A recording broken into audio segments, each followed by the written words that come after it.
Assalamualaikum warahmatullahi wabarakatuh. Di sini saya Indra Alfiansa ingin mempresentasikan hasil eksperimen saya tentang proyek pengolahan citra digital, yaitu image enhancement. Saya Indra Alfiansa M dengan NRP 1604 Saya mengambil referensi dari jurnal New Measure of Image Enhancement dari SOS, Again Lens Cafe, dan Gregorian EM tahun 2000. Untuk introduction, di sini image enhancement merupakan prosedur dalam meningkatkan tampilan visual atau untuk menyediakan informasi gambar yang dapat dipresentasikan untuk image processing otomatis. Banyak metode yang digunakan untuk meningkatkan citra yang didasari pada modifikasi histogram tingkat abu-abu.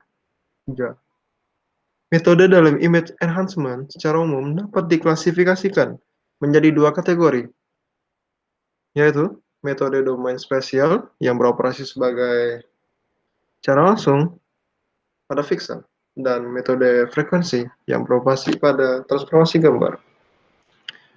Yang keempat, keuntungan dasar dari transformasi image enhancement adalah kompleksitas rendah perhitungan. Peran penting dari transformasi ortogonal dalam aplikasi pemrosesan gambar digital. Mereka mudah dilihat dari dimanipulasi. Measure of image enhancement. Saya mengambil ada 4. Yang pertama itu adalah saat menganalisis sinyal dan sistem. Hal ini berguna untuk memetakan dan data dari domain waktu ke domain lain. Yang kedua, transformasi Fourier memetakan garis nyata atau domain waktu ke bidang kompleks atau gelombang nyata ke yang kompleks, tetapi ini memiliki kompleksitas implementasi yang tinggi yang melibatkan perkalian yang kompleks dan tambahan.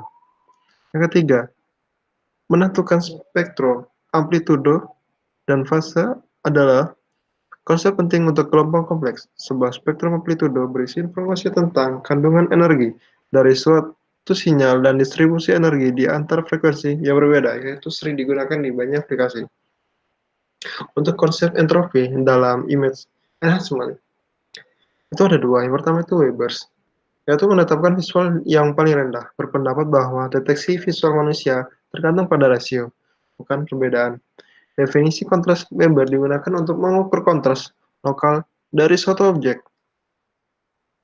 Yang satu biasanya mengasumsi latar belakang yang besar dan objek tas kecil, di yang luminance rata-rata akan dekat dengan cahaya latar belakang. Yang kedua, Fish Law.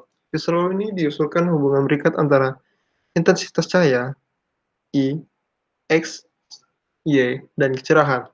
Untuk rumusnya, yaitu di mana Fx dan Fmin adalah maksimum dan minimum nilai pencahayaan masing-masing. Untuk hasil percobaan, sejumlah percobaan dilakukan secara berurutan untuk mengevaluasi algoritma peningkatan yang dijelaskan.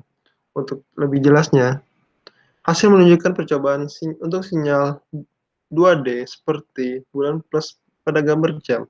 Ini menggunakan kelas algoritma, yaitu algoritma peningkatan berbasis transformasi masing-masing melalui operator C2.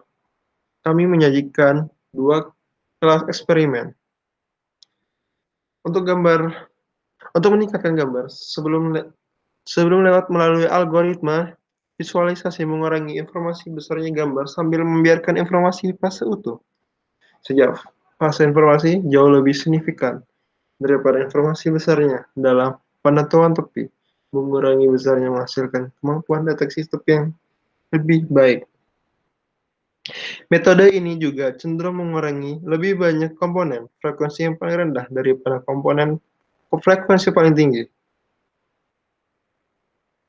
yang berhubungan dengan ujung yang tajam dan komponen yang frekuensi paling tinggi terkait dengan elemen tepi. Pada gambar Gemini yang diambil seperti aslinya, dengan gambar bulan yang dilapiskan, memberi gambar yang tidak terbaca. Hasil XB pada gambar tersebut adalah gambar yang sempurna yang sekarang bisa dilewatkan melalui algoritma visualisasi. Terima kasih. Wabillahi taufiq wal hidayah. Wassalamualaikum warahmatullahi wabarakatuh.